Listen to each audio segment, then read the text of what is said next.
한 전 위원장이 이렇게 나서고 있는 걸 보면 결국에는 전당대회 출마로 결심을 굳힌 것 아니냐라는 관측들의 힘이 실리는 것 같긴 합니다.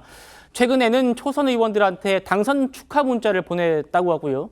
또 친소 관계보다 공적 관계가 중요하다라는 아주 의미심장한 얘기도 했다고 합니다. 관련 발언부터 들어보시죠.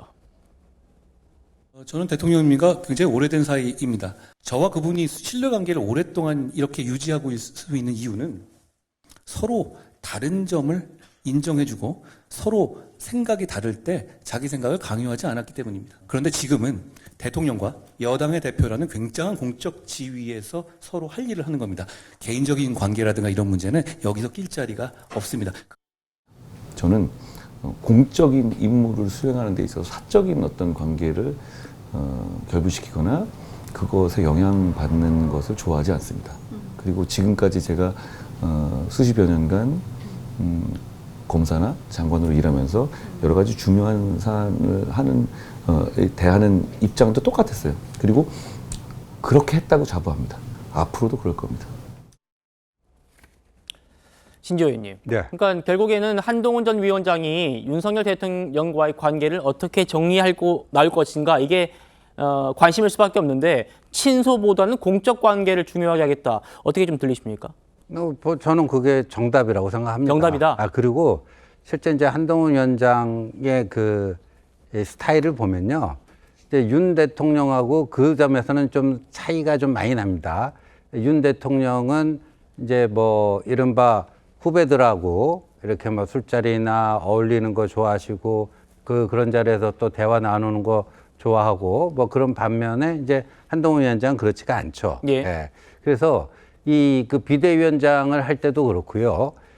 이 사람을 어디다 갖다 쓰거나 뭐 할 때 본인과의 인연 이거는 그냥 그닥 중요하게 생각 안 하는 거는 좀 분명합니다. 네. 그래서 그리고 자기 사람이라고 뭐 이렇게 관리하고 뭐 하는 것도 상당히 그런 게 없어요. 그러니까 비대위원장을 했으면 지금 뭐 이른바 이 현역 의원 내에서 친한계라고 얘기할 수 있는 사람이 그래도 국민의힘에 108명의 의원이 있으니까 최소한 뭐 한 20명은 돼야 될 거 아닙니까? 그렇게 손꼽을 만한 사람들은 없습니다. 그러니까 그런 점에서는 그 이제까지 움직여온 스타일을 저렇게 보여주고 있는 게 아닌가 보여집니다. 예. 알겠습니다. 정 변호사님. 친소 관계보다는 공적 관계를 중시하겠다. 이 얘기가 어떻게 들리시는지 그리고 또 일각에서 이런 얘기도 있습니다.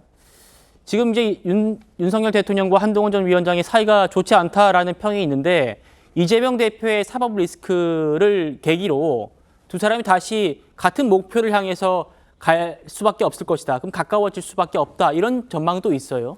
어떻게 좀 바라보시나요? 저는 그랬으면 좋겠는데 그럴 수 있을지는 잘 모르겠고요. 왜냐하면 한동훈 비대위원장이 지난 2월에는 뭘 이야기했느냐.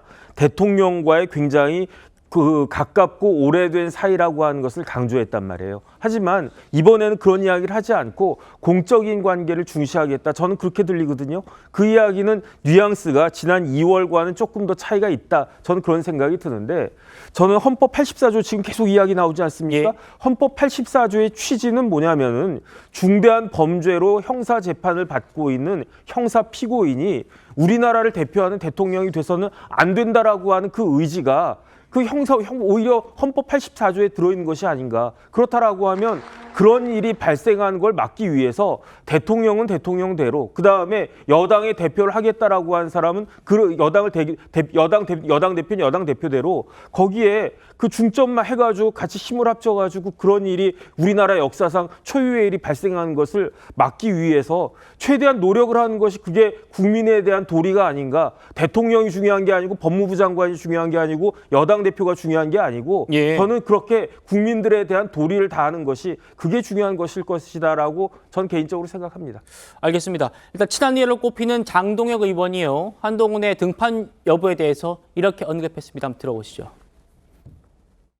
지금 이 상황에서 당원들이 원하고 당을 위해서 출마해야 된다라고 하는 많은 분들의 뜻을 따라서 출마하는 것 또한 예. 저는 가장 적극적이고 아니면 한동훈 위원장에게는 가장 위험 부담이 큰 행태에 정치적 책임을 지는 모습이다라고 저는 그렇게 생각합니다. 국민의힘 전당대회는요 7월 23일로 가닥이 잡힌 것 같습니다.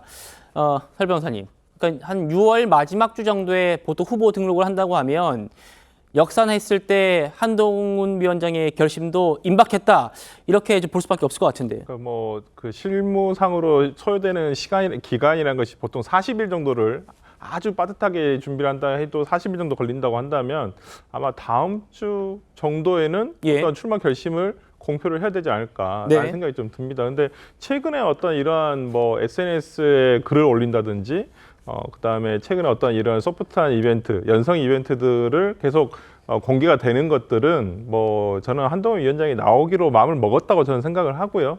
뭐 본인으로서는 참 이 국회의원, 그러니까 차라리 이번 총선을 통해서 국회에 입성을 못한 것이 약간은 오판이었다고 생각이 들 수도 있겠습니다. 네. 그러니까 지금 어찌 보면 타이밍상으로, 그러니까 한동훈이라는 정치인이 먼 길을 생각해 봤을 때 정말 대통령까지 꿈을 꾸고 계시다고 한다면 글쎄요, 이번 당대표는 그렇게 도움이 되지는 않으리라고 보여요. 하지만 그러니까 어떤 의원도 아니고 아무런 그 어떤 신분이 있지 않은 상황에서 정치적 발언만을 통해서 계속 얘기를 하는 것은 굉장히 본인한테도 부담이 있는 것이거든요. 그렇다고 한다면 지금 의원이 아닌 신분에서 당대표를 함으로써 이 현실 정치에 또 참여를 해서 계속 어떤 자신의 몸집을 키워간다라는 면에서는 뭐 불가피한 선택이 아닐까라는 생각이 들어서 뭐 어찌됐든 간에 뭐 이게 양날의 검입니다. 예. 어찌됐든 간에 많은 정치권에서의 인사들이 평가하기로는 안 나가는 게 좋겠다라고는 하지만은 또 안 나가면 잊혀지니까 어쩔 수 없이 또 나갈 수밖에 없는 상황이